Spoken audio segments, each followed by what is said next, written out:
Okay, good evening YouTube and welcome to the second episode from the FPL family. Thank you everybody for tuning into our first episode from last week. We've had some really good feedback on the comments. We've had some really good feedback on Twitter. So thank you all for liking and sharing that. If you're liking what you're hearing today as well, make sure that you like and comment on this as well. We're going to do a slightly, we're going to talk about some different things, right? So we talked about our FPL drafts in the first episode. So we're going to go through the 1 to 11. We might talk about how we've tinkered, and right, because I've made some changes, you've made some changes. I think we all would have made changes. It's that point of the season, isn't it, where we love to tinker.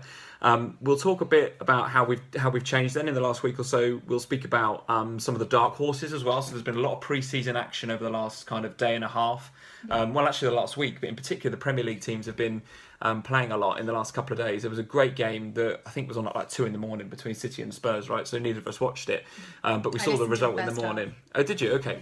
But we saw the result in the morning. Not quite what we were expecting for Spurs, but we'll talk about how that went for the City and the Spurs FPL assets. I think there's a couple of City assets that are becoming like near essential actually, and we'll talk about KDB a bit later on. We'll talk about some of the dark horses as well, so some of the kind of more value picks that some of the Premier League teams are starting to throw out there. I think everybody can pick a Kane or a KDB, but there's some others out there that might start to enable some of the big hitters in our team. So some 4.5 defenders starting to come to the fore, you know, some 6 million forwards and 5-6 million midfielders that might be good enablers for us to have the front lines of Lukaku, Kane and Aguero or whoever else we're looking at. We'll also talk about formations as well. So I put it out there on Twitter just an hour or so ago about what you guys wanted to hear from in this episode. And somebody came back with, what's going on with formations. I think that actually 5 at the back this year, I think it's got legs. I honestly do. I think that actually playing 5 defenders this year could be a feasible way to go, and having some big hitters up front and really going skinny in the midfield. I think you're mad. You think that's bonkers, don't you, in terms of 5 at the back? And in the 10 years we've been playing FPL together, 5 at the back would be insane, right? Because you'd have about 3 or 4, 4.5 or 4 players, and you definitely would not play them, right? But 5 at the back this year, it's possible, so we'll talk about that a bit later on. Before we start, I want to shout out a few people on Twitter. FPL Fly, at FPL Fatty, and also El Stato. So you guys really welcomed me into the FPL, or welcomed us into the FPL community on Twitter. So thank you for all the likes and the retweets, and they're helping us get to, I think we're at about 260 followers now. So thanks for that. Yeah, really appreciate it. And you've set up an Instagram as well, haven't you? So tell us about that. Well, I have. I don't really do Twitter. Of all the That's more my domain, isn't it? Yeah, of all social media, Twitter's not. I just don't really tweet. You may find me occasionally tweeting freely. However, not often. I do Instagram. I am a lover of all things photography, and so I've set up our Instagram page. It's not as popular as our Twitter page, to say the least. But hey, but you've only just started. I only set it up yesterday. But that's at FPL Family as well. So if you go on Instagram and follow at FPL Family, you won't find pictures of what we've had for dinner. It'll be proper, proper Instagram posts about your team, stuff that we're talking about on Twitter as well. So if Instagram's more your thing, head over to at FPL Family on Instagram as well. Cool. All right, so let's start with how our teams have changed in the last week or so. And by the way, if you find me looking to the left like this, it's because we've got the Lionesses on the TV, so we're looking to see how England are getting on. 77 minutes gone, they're a goal up, which is Come on, England. Yeah, but it's nervy, isn't it, to be fair? The first hour or so was really nervy, but England just tapped one away. France on the attack at the minute. So if you see us just stop and suddenly look to the left, that's what's going on. So tinkering then. That's what pre-season is all about, right? We love to tinker with our FPL teams. So let's go back a week to talk about what your first draft looked like. I was absolutely caning you for Salomon Rondon. Please tell me. And have done ever since. Please tell me that your second draft, or at least the tinkering you've done the last week, does not include Rondon. So if you'd have said to me yesterday, does your team include Rondon? The answer was no. Okay, good. Good. If you're asking me now, does your team include Rondon? The answer is yes. Yes, really? It does. He's still there. And I'll tell you why. So I took him out of my team Thursday, Friday. Okay. I did some quite big changes, mostly because Who did you put in then for Rondon? Okay, so it started off because I got the fear of God in me with Alonso, and then I started chatting to somebody on YouTube. and he had Alonso, and I was thinking, oh my god, if everyone's going to have Alonso, I just can't. Popular. Yeah, I can't be the only one that's not got Alonso, but he is much more expensive than my other defenders, so had to kind of scrimp and scrape some money back. So he disappeared. So Alonso appeared in my draft, and then I started upgrading people. But the only way to do all of this was to get rid of De Bruyne. And then, of course, what happened? De Bruyne. Right. Oh. So this all happened. So I made sweeping changes on Thursday, Friday. Yeah. And then I listened to the first half of the Man City Spurs game, which, dear. Yeah, Lee was out. I listened to it by myself, and through my tears, It's pre-season. thought, Come on. oh my God, De Bruyne, he's coming back in. So today, he's come back in. Now, of course, in order to do that, I've had to get rid of the upgraded striker that I'd bought in. Who was that, by the way? It was Immaterial now because he's gone. But yeah, the little chick it was. It was Chicharito. Yeah, Okay, all right. Out of West Ham, and I was really pleased with him, and I was really liking the way that they were. Yeah, I was really liking the way that they were kind of lining up. But now I have to have De Bruyne back, so he's gone. Rondon's back again. Rondon's back. Well, he's back because I mean he did score yesterday. I mean I know that he got ruled off for he got ruled out for offside. We didn't score. He didn't score. He was surely cheated by the ref. No, but right, in all seriousness, I saw some footage on Twitter of that goal. So it was a beautiful cross from. So West Brom have got a guy at the back, 4.5. I don't know. We need to look into whether this guy's regular or not. I've written his name down. I think it's Hegazi. I don't know much about Hegazi. West Brom fans, tell us what you think about this guy. Right, 4.5 looks pretty nailed on. Can cross a ball, right? And Rondon finished it off nicely, despite the flag. So this guy Hegazi could be a decent 4.5 option at the back. So he's one that we're going to put in the dark horses category. But you're right. Were it not for a marginal offside, we'd all be talking about Rondon right now, maybe, right? Who needs a referee's assistant anyway? So Rondon he's currently back in. Again, I don't think he's going to stay, but I'm having real dilemmas with my team at the moment. So as I say, there was a couple of changes on the back of our last vlog that I felt were really important. One of which was to sort out the Alonso issue. So I've done that, brought him in at the back. I've also had to deal with the Bournemouth keeper issue, picking the wrong keeper. So I've got rid of Coleman and I've brought in Joe Hart. Again, just a word of warning with West Ham. So I was obviously looking at the fixtures, and there's been a lot on Twitter about they're doing the right things. They bought Hart and Chicharito, and they have. They brought in a few players that I think gives them a bit of character, and I do think they're absolutely doing the right thing. I think Arnautovic is another good option. First 3 games are away from home. Well, interestingly, so have a think about that. I've also got rid of Lanzini in my changes. So I thought he was actually not a bad pick. Actually, I thought it was a bit sort of off the cuff, kind of. Not many people have got him. In order to, I'm really struggling with the money because I've spent so much on Ali and Kane. You see, Spurs goggles. The Spurs goggles. But because after the other night, I'd be getting rid of maybe them. they should both go. Maybe I should just get Lukaku and be done with it. But we're coming to him later on. So I've got rid of Lanzini at the moment as well, but that one really kind of tugs me, and I'm still not sure I've done the right thing with getting rid of him. I think he was a good little pick. Although saying that, like you say, as I said before, with West Ham assets, I think my advice would be wait and see. I mean, if you fancy them, go for it. They're away at Old Trafford, first game of the season. It doesn't get much harder than that, I don't think. Well, so I've replaced Lanzini with Ward-Prowse down at Southampton because, as we discussed last week, Southampton fixtures at the beginning are decent. Yeah. Is he now on Ward-Prowse? I think he's he's playing pre-season, isn't he? He seems to be playing, and so quite like that pick, by the way. How much is Ward-Prowse? He is 5.5. So he saved me. I like that. He saved me enough money that I can upgrade Joe Hart and I can upgrade to Alonso. Okay. So that's where we are. Corners. He might be on some set pieces as well. Not pens. I mean, that'll be presumably Austin or Tadic. Austin, I think. James Ward-Prowse, yeah, okay. I like the pick. So I'm not sure really. Rondon is still my issue area, I guess, that I need to think about. If he's there on Friday, the morning of Friday the 11th, goodness me, we've got to have some words. But yeah, but that's where we are. So I've made 5 changes so far. Okay, cool. All right, Lots so of tinkering. like I say, having slated you for having Rondon, I've gone Jay Rodriguez up top. I think. Competition just for bring up my Rondon. team here. Yeah. So and actually, Pulis has been playing them both. I think. I don't know whether he's been playing Rondon slightly kind of number 10 or I whether think J Rod's so. number 10, but. He's playing them both. So for a Tony Pulis side, that's actually quite ambitious, I think. I thought he would only go with one, but, he's looking okay. A word of warning with Matty Phillips. I think Matty Phillips is in a lot of picks. I've seen a lot of drafts on Twitter with Matty Phillips. I think he pulled up with a bit of a hamstring. I think Pulis bought him off as a bit of a precautionary thing, but just keep an eye on that one. All you FPL managers out there, I think Matty Phillips could be a really good pick. But just be a bit careful because I think he done a little bit of a hammy the other day.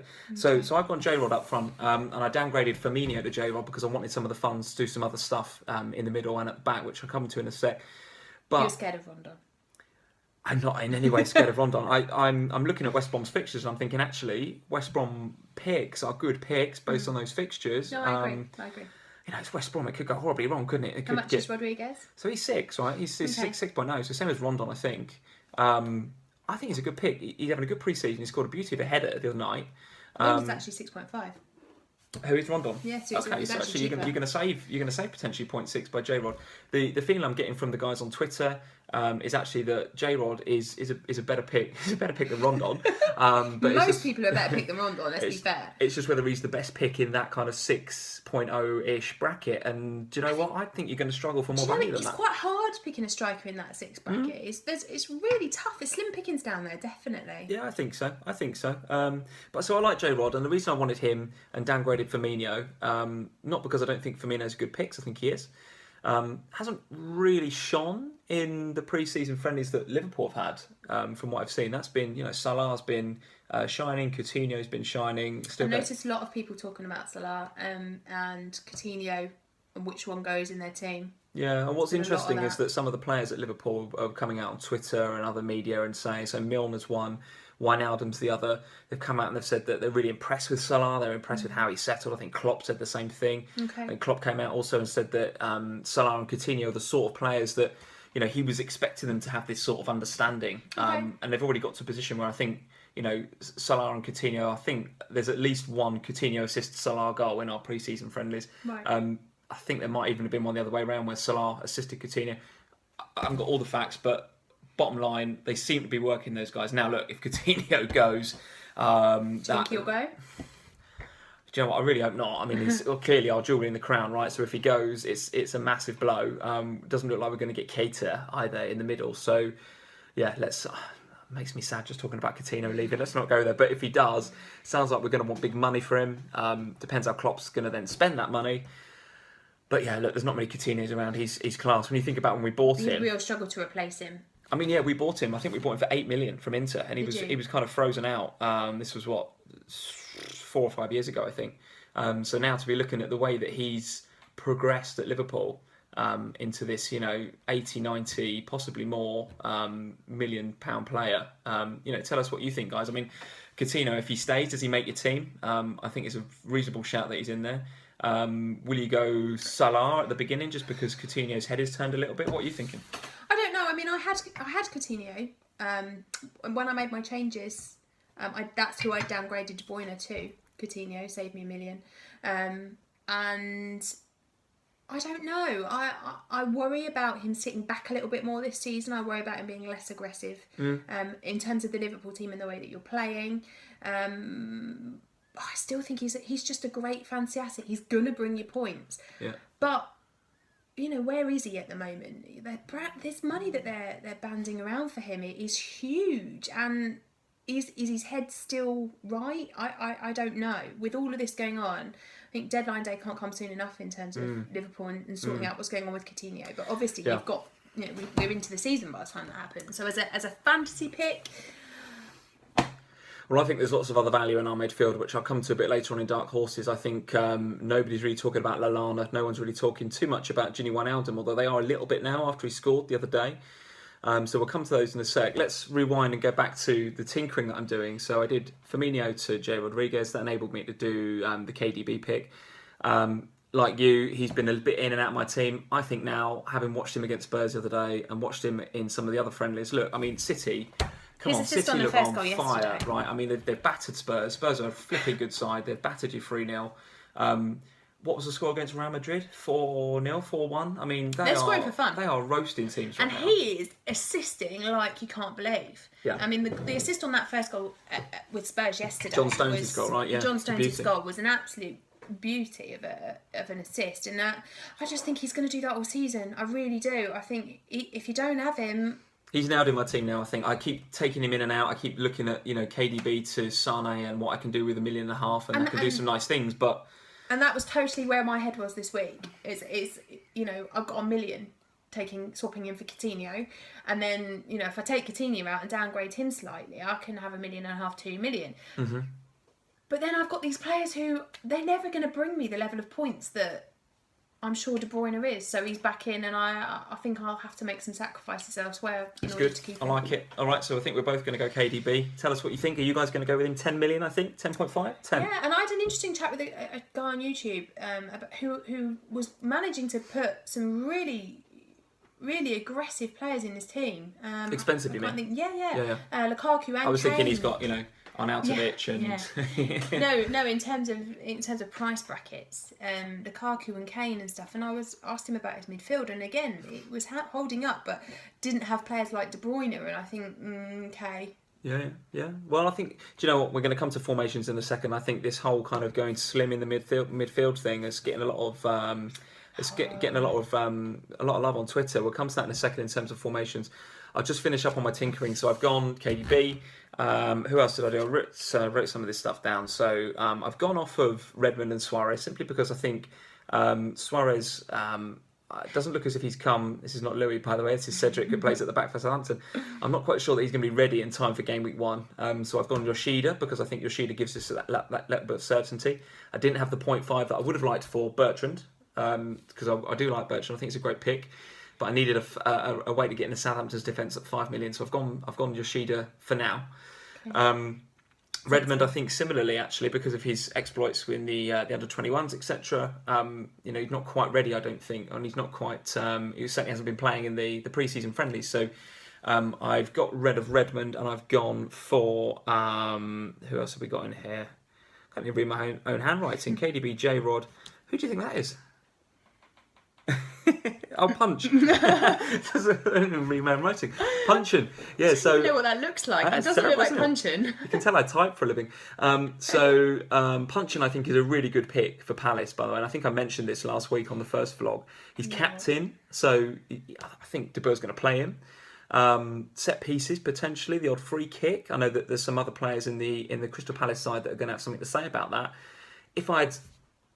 all the money in the world, I'd probably go Zaha. I really like Zaha. I think he's a really good pick. And he's getting a lot of love on Twitter, and I see him in a lot of drafts. But I haven't got 7 million. I've got 5. So it was either going to be Ruben Loftus-Cheek or Punchin. I'm going to go Punchin. I think he's a good pick. So I'm going to go there.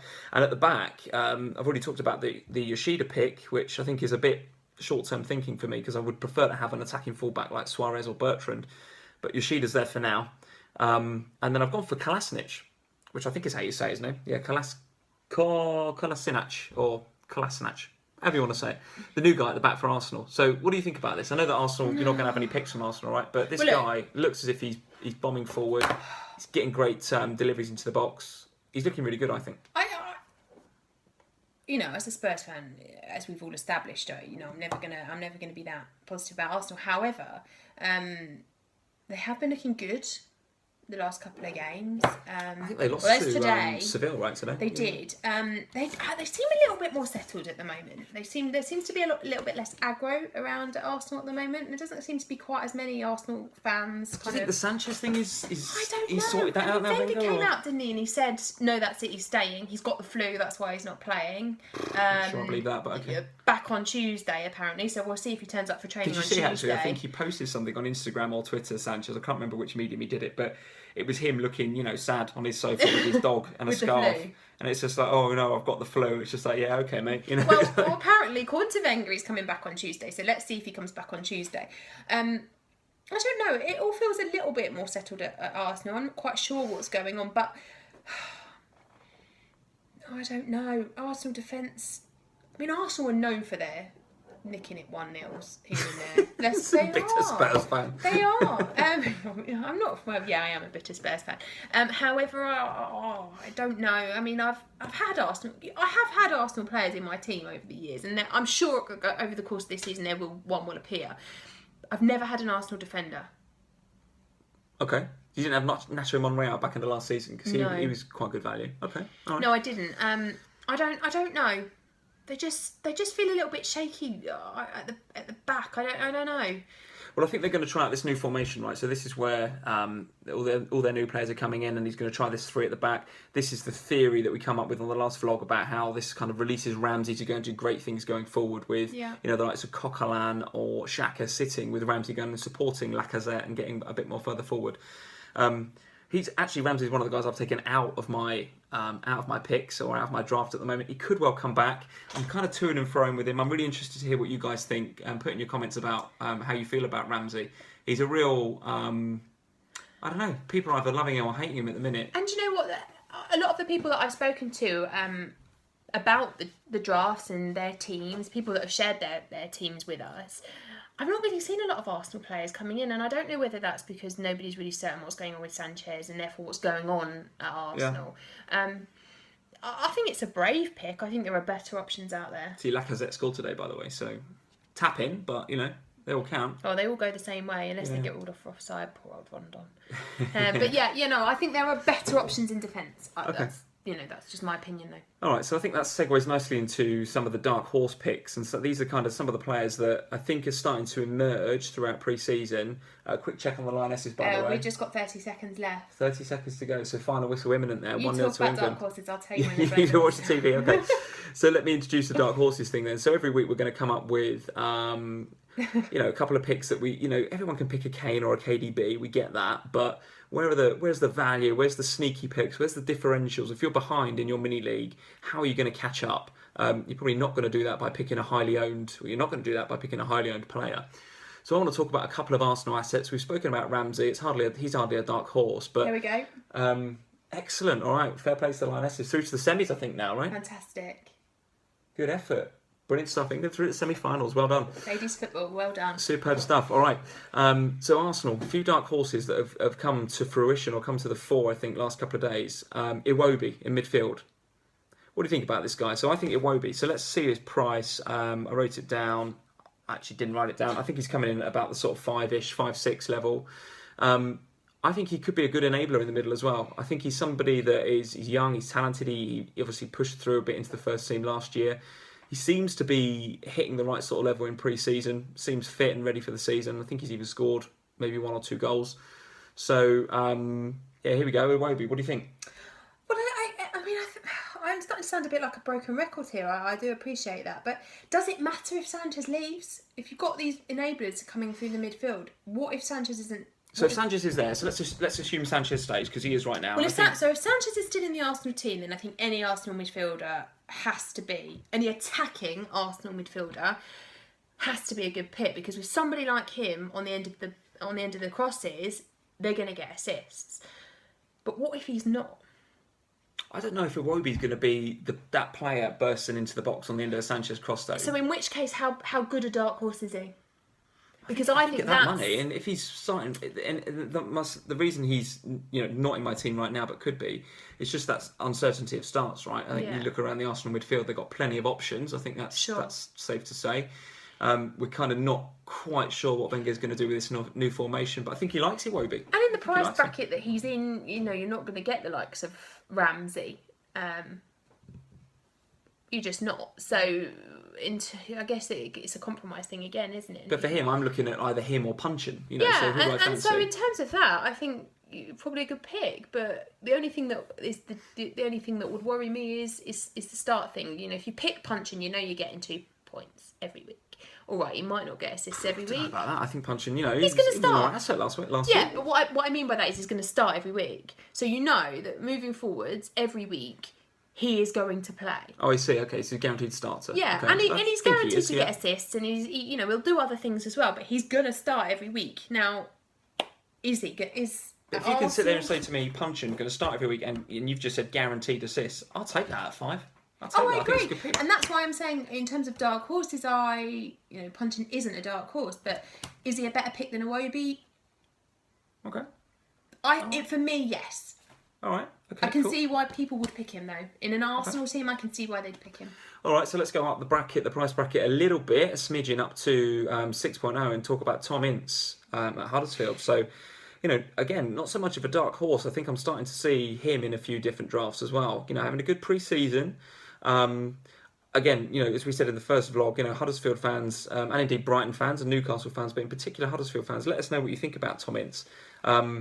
Certainly, I know a little bit about him. I think he was, obviously Paul's son, and who did he start his career off with? Maybe might have been us actually, to be fair. So I think he was at Liverpool for a bit, maybe at Wolves for a bit as well. Need to look him up on Wikipedia. Yeah, I think I've seen him at Wolves actually. Yeah, so he's kind of been bouncing around a few clubs. Huddersfield fans, has he found his home at Huddersfield? Has he settled now? Is he going to be a good asset for us at 6 million? For me, I think that there's better value in that bracket. I think the Punchins and the Iwobis and players like that, even if you go down to I think players like Tom Carroll could be good value as well at 4.5. So what do you think? Do you think Tom Ince is worthy of a place at 6? Well, I mean, let's not be. This is Huddersfield, right? So at the end of the day, they are. We'd all like to see Huddersfield succeed, but the reality is they're probably going to struggle a little bit to start with in the Premier League. So maybe it's a wait and see. I mean, unless they surprise me, which they might, I would expect that a team like Huddersfield will have a slow start into the league, particularly in terms of settling, finding their feet. I don't know who they're going to at the beginning of the season, but if they've got big clubs to go to, there is that element of we're playing in the Premier League now.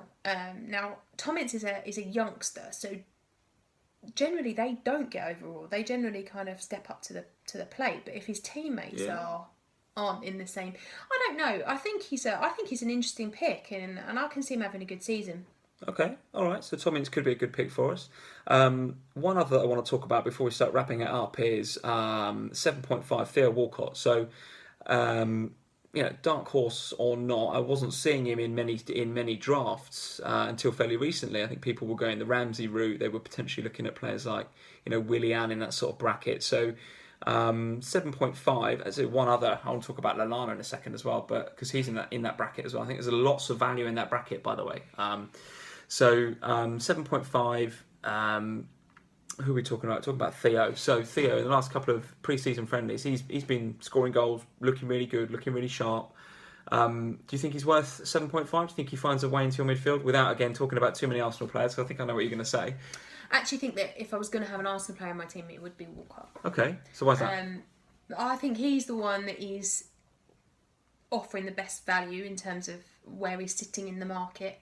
Other players that he's competing with, because he's competing with people like Lanzini in that 7.5. I think he's a better pick than Lanzini, and I agree. And I actually think that of all the Arsenal players, I think Walcott is a good pick, and I did and ah about him, and you'll be amazed to hear that he actually did make my tinkering for a little while. Okay. When I was trying to work out how to save money to bring De Bruyne back in, and I think Walcott is a good pick. I think he's been, historically, you look at his fantasy, his FPL kind of background, gets assists, he gets goals. Pedigree. The only thing with last season was, when they played, I think he kind of played him up top a little bit for a little while, and he kind of flourished in that role when Sanchez wasn't available, or maybe he'd play Sanchez up top and Walcott would go right wing. Right. And if you're starting in that sort of mentality, you're starting that kind of counter-attacking, high-pressing mentality that suits that sort of setup, then fine. But as soon as you start putting Giroud in there, I think Walcott becomes even more valuable potentially, because Giroud starts holding it up, he starts playing it off, he starts putting it in the channels for Walcott to run in. What Wenger's, he's just spent a ton of money on Lacazette, right? So he's probably going to stick Sanchez out left if Sanchez stays. Let's assume he does. What does the future hold for Giroud? I would be surprised if he sticks around at Arsenal. I've got a feeling Perez is going to go, so maybe Giroud stays around for a bit. I don't know. But so assume he starts with Lacazette up top. Does that make Walcott a better or worse fantasy asset if he sticks in right wing? Ooh, what a question. Well, tell us what you think. I mean, comment on this and tell us on Twitter what you think about that. for me, I think putting a player of Lacazette's quality in there, it a only playmaker, enhances, Walker. only enhances Walcott's Yeah, I agree. chances. Right. The question is, where does he fit into that system? If Arsenal want to go three at the back, they're going to go wing backs. Is Theo going to play a wing back? Probably not. And Wenger's bought for those positions, Yes, right? he So he's has, probably yeah. not going to play Walcott there. So where does he put Walcott then? Does he put him in the middle potentially? Because he could play there. But have we seen Walcott play number 10 before? Not really. We've kind of seen him play up top through the middle, which is where Lacazette's going to be. So I don't know if he can nail down a regular spot at 7.5 with his FPL pedigree. And I didn't see Yeah, the Arsenal absolutely, game but- today. Not quite sure how they've been setting out in terms of their formation. I mean, they had a terrible result today, so it'd be interesting to hear from some Arsenal fans as to what they think is their best. Their best. And we've spoken a lot about Arsenal on this episode of FPL Family, and I think that just goes to show that it's a bit of a minefield potentially with Arsenal. We're kind of looking at how Wenger's going to set up for the new season. For ages, Ramsey was in my draft because I thought that three at the back would really suit And him. I expected him to stay actually in your draft. Ramsey, he might well come back in, right? I mean, I'm kind of tinkering between him and Lallana and Willian. Well, let's talk about Lallana, and though. those guys. Yeah, so we've got a couple more things to talk about. We'll talk about formations in a second. We'll wrap it up after that. Lallana, not many people talking about him because people are going Coutinho, people are going Salah, obviously, with those guys. A few people going Firmino up top as well. Not many people talking about Lallana. Now, I think Klopp loves this guy. He also kind of sets the tempo for us a little bit whenever we play. So he kind of naturally sticks to that left-hand side. Okay. I'm not sure where... I think Salah's going to be possibly right wing. He is an out-and-out winger. I mean, this guy's like the Flash, right? If you've seen him, he's unbelievably quick, Salah. So what does that mean for Mane? Potentially in the middle, potentially kind of number 10, with Coutinho a bit deeper. That's how I expected us to look. Let's see, I'm not, it's still a bit of a minefield, but what I'm trying to get to, and I'm rambling, is that actually for that left-hand side slot,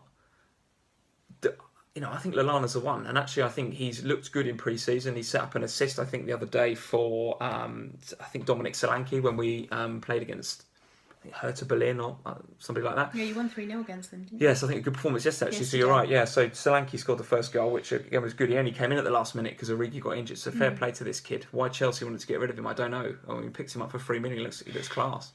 But Lallana, really good assist for Solanke's opening goal. So Yeah. listen, I mean, Okay. I'm really interested to hear from you guys what you're doing about this Yeah, I've not Liverpool seen midfield, Lallana right? coming in anywhere.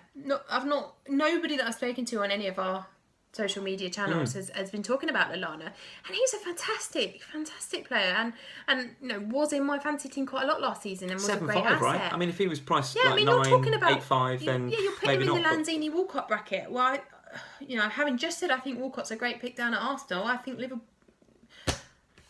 Yeah, Lallana at listen, Liverpool, great. So I think there's fantastic value in that sort of 7 bracket. KDB aside, I think, all right, Sanchez. I don't see many people going for Sanchez yet. Even if he stays at Arsenal, I think he's got quite a the lot of flu. money if he's going to... he's got to go for the flu. If he's going to stick him out wide, we saw at the back end of last season, is that worth the amount of money you've got to pay for Sanchez? It's not for me. KDB aside, you start looking down at the 7s and the 7.5s. There's monumental value value in there. there. And that's what's actually leading to a lot of people saying, maybe I go 5 at the back. Oh no! So let's finish up with this. What do you think? Okay. 5 at the back. No, see, Good or for bad? me, I won't be playing 5 at the back. I won't be. At the moment, the way my team's set out is it will be standard 4-4-2 every week. There will be some weeks, I'm sure, where I'll play 5 across the midfield. I can't see me ever playing 5 across. I mean, surely that's the reason they got rid of the all-out attack chip. Well, I mean, it's interesting, isn't it? Because in seasons gone by, in the 10 or so seasons we've been playing, you would go, no way. No way. You had a cheap you'd- defender in there. What are you going to play him for? I think I've had seasons where I've had, two 4.0s in there and just left What do them you as want to play them fillers. for? However, everything's changing, right? Look at the way Chelsea changed last year, right? So they went to attacking fullbacks. Marcos Alonso absolutely ripped up the Premier League. Even players like Moses were coming to the fore, and actually they won a ton of games by playing that formation. City have now gone and spent 130 odd million on wing backs, right? I mean, well, what's going on at City? So many defenders, so much money. Yeah, but all being spent, presumably, predominantly on wing backs. Well, yes. Arsenal look as if they're going to change. They've bought attacking wing backs. Looks like looks like Liverpool are looking at that as an option as well. Yeah. And I do understand that. I do get it. I just think that given all the things that we've just talked about across the rest of this episode in terms of the money that you can spend in midfield, why would you not want to play them all? There are some fantastic assets in there who are going to be up the top. They're going to be getting in the box more often probably than... I know you wing backs. I know, I get it. But the midfield, there's just so many great picks around the sevens that for me, I'd be playing them above my defenders. Now, maybe that's because the defenders that I've picked, some of them I've picked on... my Southampton defender, for example... I've picked him because I think he's got a good chance of 3 good clean sheets at the beginning of the season. I haven't picked him because I think he's going to be attacking. Yeah. Alonso I've picked because I think he's got a good chance of clean sheets and I think he's going to be attacking. But I guess it depends what kind of defender you're picking. But look, I've seen some teams on Twitter, I've seen some drafts on Twitter that go 5 at the back, 5-2-3, right? And they've got Kane, Lukaku, Aguero. You've got a back 5 along the lines of, Alonso, Milner, Trippier, Bertrand, and one other. Walker probably. Walker potentially, the guy Arsenal whose name I can't pronounce. This guy, and then in the middle it's like bang, Willian and Ramsey, and that's it, right? And they're just happy to play those. The other 3 are Loftus-Cheek, Carroll, and Punchin. And you're happy to stick them on the bench and go 5 at the back because these guys at the back, these attacking fullbacks, it's like having a midfielder, but that can also get 4 bonus clean sheet points, right? Yeah, I don't know. It makes me uneasy. It's just a change in mentality, isn't it? Yeah, it for us is, long-term FPLers, it's a real change in mentality. I think for me, the thought of picking defenders over a midfielder feels a bit. Okay. So the question originally came in from somebody that I've been talking to on Twitter at FantasyPL Guide. So thanks for the question. He asks, what's the best formation to start the season? Well, for me, I will be going 4 at the back. I think that there is real potential and real value in having these attacking fullback options now in our back lines. I think over the last 2 or 3 seasons in FPL, I'd pretty much always go 3 at the back. I'd pretty much go 3-5. 3-5-2, or I would go 3-4-3. I think this year I will be going 4. I think I will still stick a random 4.0, probably Rangel or somebody. I've got Rangel. Yeah, well, it worries me, because sometimes these 4.0ers that don't play, they lose a bit of team value to start with, but maybe that's for another episode. So I'll probably stick in a Rangel. I will almost certainly be having Alonso and Trippier and players like that. I will might as well just start with the same team, won't we? Well, there is a risk of that. I will absolutely be starting with Lukaku, who I think is now absolutely essential, given what he's doing in pre-season and the swag that he's got about him at the minute. I'll be going for somebody like Jesus up front, probably with J-Rod to save a bit of money. I'll be KDBing it in the midfield. And then I'll be picking the rest of my midfield from this kind of wealth of options around the 7.0, right? With maybe a Punchin or somebody as my 5th midfielder. So that's how I think I'm going to set up right now. We've got, a week or so to go, week and a bit to go until the 11th of August. Maybe a couple of weeks, haven't we, to go? So, 10 days. 10 days. So plenty of tinkering still to do. I'm pretty sure that when we come to you next week, there'll have been more tinkering, and there'll be, you'll have Rondon out and in and out and in. You'll have had KDB in and out and in and out. But one thing's for sure. In and out. It's like the hokey-cokey, isn't it, of my team at the moment? But for sure, I think there's at least 2 or 3 players now that I think are nailed on in my team. Lukaku's one, KDB's another. I was going to say Alonso then, but I had a bit of a wobbly moment with Alonso. No, I didn't. No, I had a wobbly moment because somebody on Twitter was talking about him. But I don't know. I think De Bruyne will be staying with me for a long time. Harry will be staying with me for a long time. And Alonso now I won't be taking him out again now he's back. So, but yeah, I think you're right. There's going to be a lot of to-in and fro-in that goes on over the next 10 days, and we'll bring it all to you again. Cool. Next week, and we'll also talk about our rankings because we haven't got around to that tonight. Absolutely, we'll come to that week. A couple of little tidbits of I've picked up on Twitter over the last couple of days. So it looks as if Nathaniel Klein is not ready for the start of the season for us. So we've got a young player that most of you guys will know there, Trent Alexander-Arnold. For me, this kid is he is one of the best right backs that I've seen at the club in a long, long time at Liverpool. He will be the future England right back for sure. Big statement. This kid is unbelievable. Klopp really likes him. He's recently signed a new deal. I think he'll come to the fore this season. Will really challenge Klein for a place. If Klein's not starting the season, stick him in. Trent Alexander-Arnold, 4.5, Liverpool defender. There's a good little dark horse to get on. I also wanted to, and perhaps we'll do this in the next video, talk about the whole Eriksen versus Ali thing, right? A piece of information I picked up from somebody on Twitter was that I think Ali, and you'll be able to tell me whether this is right or wrong, I think Ali is suspended for the first 3 European games for Spurs this season. So if you're thinking he got about... sent off. Yes, I think he did, right? So if you're thinking about which one of those 2 you pick... maybe Eriksen is less of a rotation risk at the beginning of the season as we start to get into the season and the European games come along, right? So something to think about. Tell us what you think about those two things on Twitter, and tell us what you think about them via the comments here. Again, thank you for all your support. We really hope that you're enjoying these video logs from us. We'll do another one next week in the lead up to the 11th. There'll be plenty of tinkering, I'm sure. Until then, I'll see you on Twitter at FPL Family and hashtag FPL Family. You'll see Sam on Instagram at FPL Family. And we'll both be hanging out on YouTube. Answering your questions. So until then, thanks a lot and good luck with your fantasy teams. Cheers. Have a good week.